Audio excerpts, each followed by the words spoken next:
আমি আল্লাহকে যদি একবার তুমি আল্লাহ বলে ডাক দাও, সঙ্গে সঙ্গে আমি রবের গোস্বা নিমিষেই শান্ত হয়ে যায়। আল্লাহ আমাকে এত সুন্দর করে বানাইলেন, এজন্য আল্লাহ রাব্বুল আলামিন বান্দারে সব সময় শুকর আদায় করবে একমাত্র কার?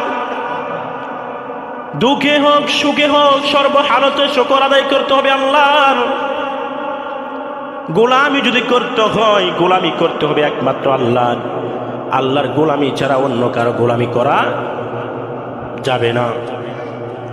এজন্য রব্বি কারীম বলেন, লা ইন শাকারতুম লাযীদান্নাকুম ওয়া লা ইন কাফারতুম ইন্না আযাবি লাশাদীদ। যদি শুকর আদায় করো নিয়ামত আরো বৃদ্ধি করে দিব। যদি শুকর আদায় করো তোমার জন্য রেখেছি আমি জান্নাত। আর যদি কুফরি করো বান্দা, তোমার জন্য রেখে দিয়েছি জাহান্নাম। বলতে পারেন হুজুর, আল্লাহ আমাদেরকে এত মহব্বত করে বানাইলেন, কেন আল্লাহ আমাদেরকে জাহান্নাম দিবেন? জাহান্নাম তো বড় কঠিন জায়গা। আল্লাহ এত মহব্বতের বান্দাটাকে কেন জাহান্নামে দিবেন? আমি আপনাদের কাছে একটা প্রশ্ন রাখতে চাই। আপনি যেই বন্ধুটাকে সবচেয়ে বেশি ভালোবাসেন, যেই ভাইটাকে সবচেয়ে বেশি ভালোবাসেন, আপনার ভাই যদি আপনার সাথে গাদ্দারি করে, আপনার বন্ধু যদি প্রাণের বন্ধু যদি আপনার সাথে গাদ্দারি করে, আপনি আপনার শত্রুর চাইতো আপনার ভাইটাকে বেশি শত্রু মনে করবেন। জনগণ ঠিক না ব্যাঠি? আল্লাহ বলেন, এত সুন্দর করে বানাই দেওয়ার পরে, এত নেয়ামত দেওয়ার পরে বান্দা তুমি আমার নাশুকরি করেছ। তুমি হেলাই হেলাই জীবনটা কাটিয়ে দিলে, হেলাই হেলাই কাটালে জীবন সুফল পাবে না কবু। দুঃখেই ভরবে জীবন, খুশি হন না প্রভু। আল্লাহ বলেন, তোমাকে আমি জাহান্নামে দিয়ে আমি আল্লাহ খুশি না। বলেন, আল্লাহ কি আমাদেরকে জাহান্নামে দিয়ে খুশি? কখনোই খুশি না। হেলায় হেলায় কাটালে জীবন সুফল পাবে না কবু। দুঃখেই ভরবে জীবন, খুশি হন না প্রভু। আল্লাহ বলেন, বান্দা তোমাকে জাহান্নামে দিয়ে আমি খুশি না, বরং আমার মনটা অত্যন্ত ব্যথিত। আমি আল্লাহ তো তুমি বান্দাটাকে এত সুন্দর করে জাহান্নামের জন্য বানাই নাই। আবু জাহালের নামে একটা জান্নাত আমি আল্লাহ বানাইছি। উতবার নামেও আমি আল্লাহ একটা জান্নাত বানাইছি। মুগীরার নামেও আমি আল্লাহ একটা জান্নাত বানাইছি। বড় বড় কাফের লিডার যারা আছে তাদের জন্য আমি আল্লাহ জান্নাত বানিয়ে রাখছি। আমি তুমি সৃষ্টি হওয়ার আগে তোমার জন্য জান্নাত বানাইছি। এখন তোমার আমলের কারণে তুমি জান্নাত পাও না, তোমার আমলের কারণে তোমার থেকে জান্নাতটা ছুটে যায়। তোমার বদ আমলের কারণে তুমি জাহান্নামে চলে যাও। এতে আমি আল্লাহর কোনো রকম দোষ নাই। আল্লাহ বলেন, ওয়ালা ইয়াজলিমু রাব্বুকা আহাদা। এই বান্দা যারা, তোমার রব কারো প্রতি বিন্দু পরিমাণ জুলুম করে না। একজন নেক আমল করলো, তোমাকে আমি সঠিক পথে চলার জন্য, সুন্দর পথে চলার জন্য আমি আল্লাহ অসংখ্য নবী রাসূল প্রেরণ করেছি, কোরআন দান করেছি। কোরআন তোমাদেরকে গাইডলাইন দিয়ে জান্নাতে নিয়ে যাবে। আল্লাহ বলেন, নবী আপনি জানা দেন, কুলিল হাক্কু মির রাব্বিকুম ফামান শাআ ফালইউমিন ওয়া মান শাআ ফালইয়াকফুর। আল্লাহ বলেন, নবীকে আপনি জানিয়ে দেন, সত্য তোমাদের রবের পক্ষ থেকে। চাইলে মুমিন হও, চাইলে কুফরি করো, চাইলে ঈমান আনো, চাইলেও বেঈমানি করো। আল্লাহ তোমাদেরকে সত্য বাণী দিয়ে দিয়েছেন, সত্য তোমাদের সামনে রেখে দিয়েছেন। দুটি পথ আল্লাহ বাতলে দিয়েছেন, একটা জান্নাতের পথ আর একটা জাহান্নামের পথ। আমি আল্লাহ তোমাকে জান্নাতের পথটা দেখানোর জন্য অসংখ্য নবী প্রেরণ করেছি। অনেক আলেম ওলামা তোমাদেরকে বয়ানের মাধ্যমে বলেছে, কোরআন হাদিস বুঝো না, তোমাদেরকে কোরআন হাদিস বুঝিয়ে দেওয়া হয়েছে। উলামায়ে কেরাম তোমাদের কাছে গিয়ে আল্লাহর আয়াতগুলো তেলাওয়াত করে তোমাদেরকে জান্নাতের পথ দেখিয়ে দিয়েছে। এখন যদি তুমি ইচ্ছাকৃত যদি জাহান্নামের পথে যাও, এজন্য আমি আল্লাহ দায়ী নয়, এজন্য আমি আল্লাহ দায়ী নয়। বান্দা, তারপরও তোমাকে জাহান্নামে দিয়ে আমি আল্লাহ কখনো খুশি হই না, আমি আল্লাহ কখনো আনন্দিত হই না। আমার বান্দা জাহান্নামে জ্বলবে আমি কখনোই বরদাস্ত করতে পারি না। আল্লাহ কখনো খুশি হন না, কিন্তু উপায় নাই। আমরা প্রতিনিয়ত মালিকের নাশকরি করি, ঠিক কিনা? প্রতিনিয়ত। কোন দিন মালিকের নাফরমানি করি না? কোন দিন করি না মালিকের নাফরমানি? প্রতিদিন করি। কিন্তু তারপরও আল্লাহ রাব্বুল আলামিন আমাদের জন্য তওবার রাস্তা খোলা রেখেছেন। আল্লাহ আমাদের জন্য তওবার রাস্তা খোলা রেখে দিয়েছেন। قل يا عبادي الذين أسرفوا على أنفسهم لا تقنطوا من رحمة الله إن الله يغفر الذنوب جميعا إنه هو الغفور الرحيم سبحان الله আল্লাহ রাব্বুল আলামিন নবী আপনি জানিয়ে দেন যারা নাফরমানি করতে করতে গুনাহ করতে করতে নিজেদেরকে নিজেরা ক্ষমা করতে পারো না,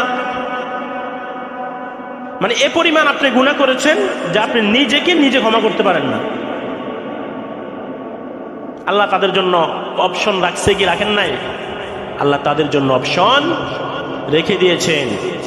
আল্লাহ বলেন ইয়া ইবাদিয়াল্লাযীনা আসরাফু আলা আনফুসিহিম লা তাকনাতু মির রাহমাতিল্লাহ, হে আমার বান্দারা যারা গুনাহ করতে করতে পরিমাণ গুনাহ করেছো,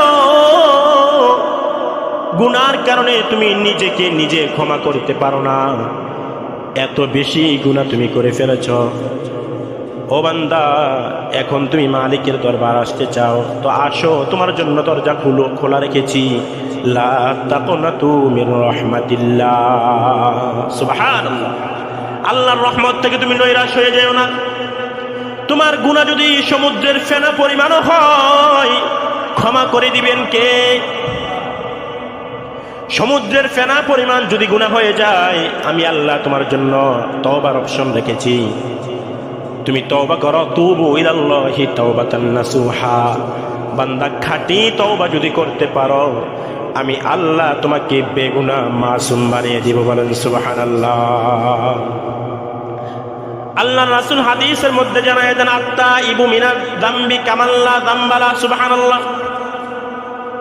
যদি কোনো ব্যক্তি গুনাহ করতে করতে পাহাড় পরিমাণ গুনাহ করে ফেলে, আসমান জমিন তার গুনার কারণে অন্ধকার হয়ে গেছে, পরিমাণ সে গুনাহ করেছে, আল্লাহ রাসূল হাদিসের মধ্যে জানিয়ে দিলেন আত্তাইবু মিনাজ যামবি কামাল্লা যামবালা, যে ব্যক্তি খাঁটি দিলে তওবা করতে পারবে আল্লাহ তাকে এ পরিমাণ মাসুম বানিয়ে দেন জীবনে যেন সে কোনোদিন গুনাহই করে না।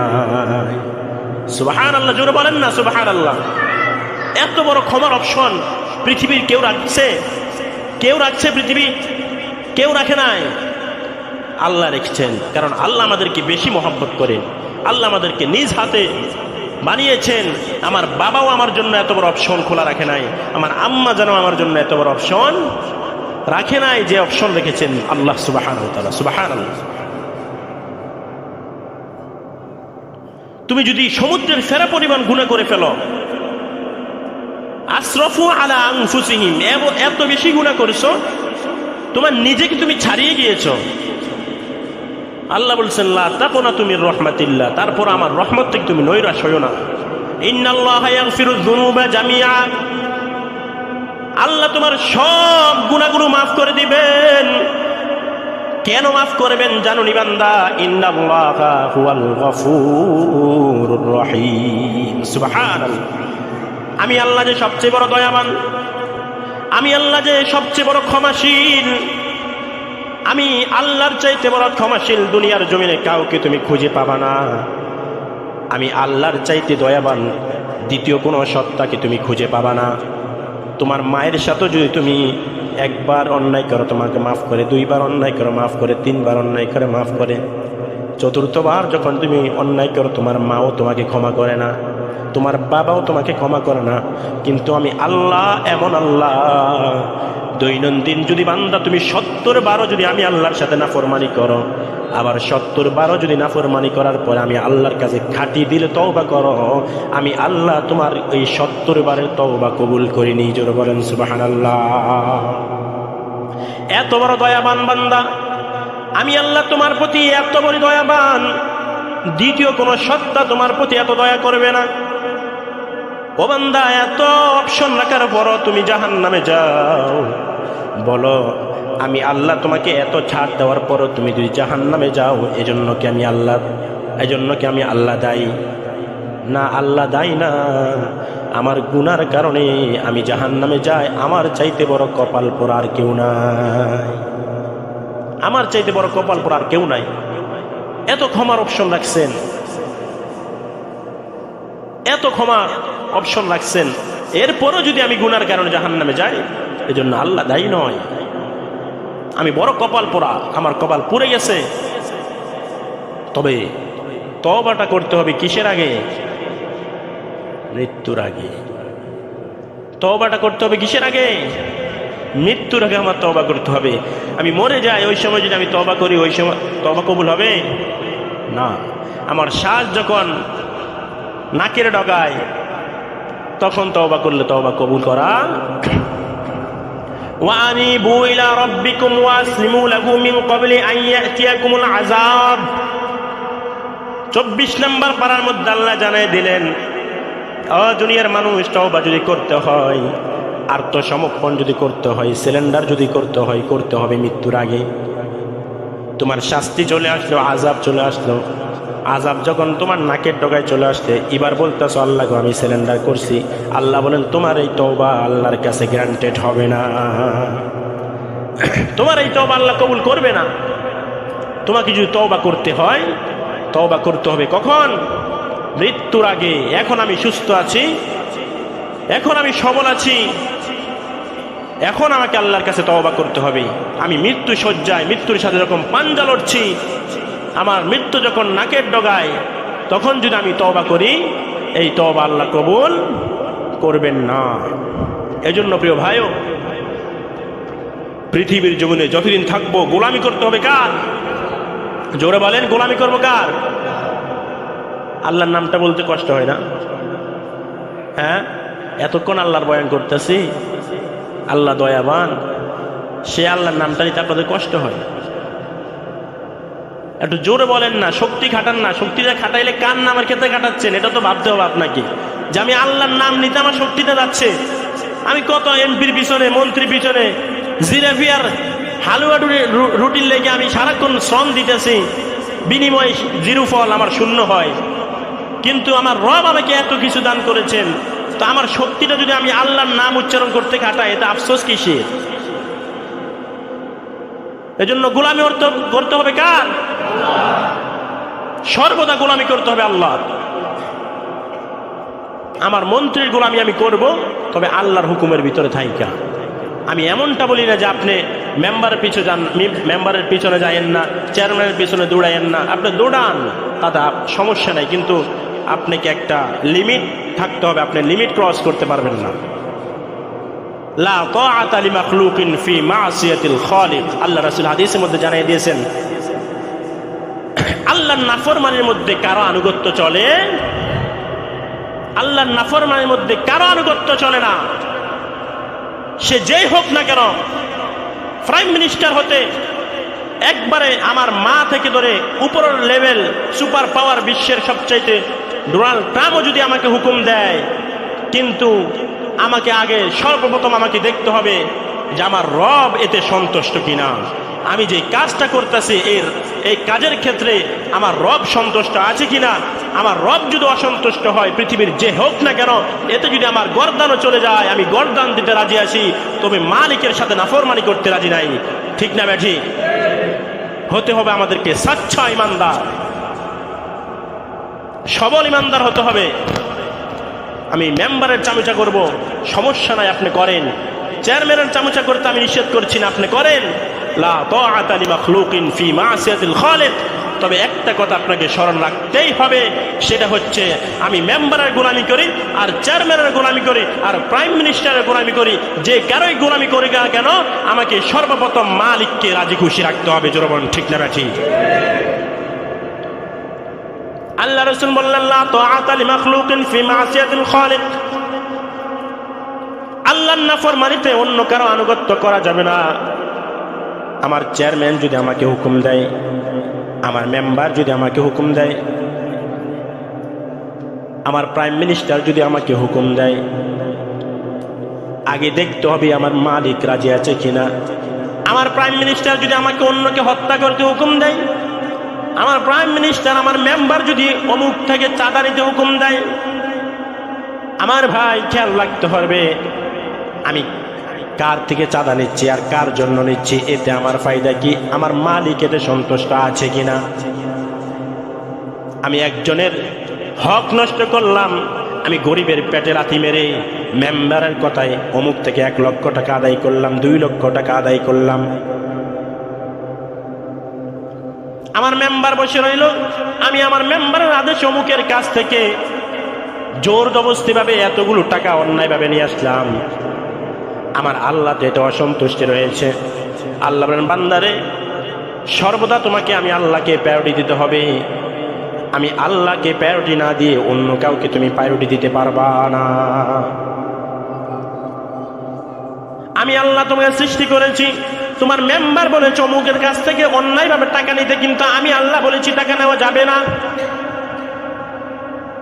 তোমার বাবা বলেছে আল্লাহর সাথে শিরিক করতে, তোমার বাবা বলেছে নামাজে যেতে না, আমি আল্লাহ বলেছি নামাজ পড়ো, তাহলে সেক্ষেত্রে গোলামি করতে হবে আল্লাহর। কারণ আমার বাবা আমাকে জন্ম দিয়েছে, কিন্তু সৃষ্টিকর্তা হচ্ছে আমার আল্লাহ। আমি আল্লাহর নাফরমানি করে আমার বাবার আনুগত্য করতে পারবো না।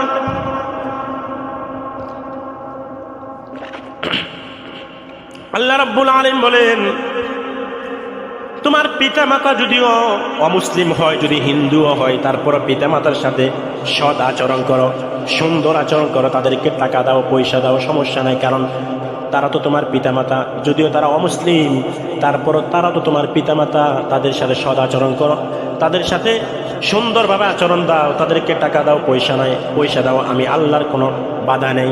কিন্তু সাবধান, তোমার পিতামাতা যদি তোমাকে অমুসলিম হতে আদেশ দেয়, তোমাকে আল্লাহর সাথে নাফরমানি করতে আদেশ দেয়, ফালা তুতিউহুমা, তোমার পিতামাতারও আদেশ মানা যাবে না।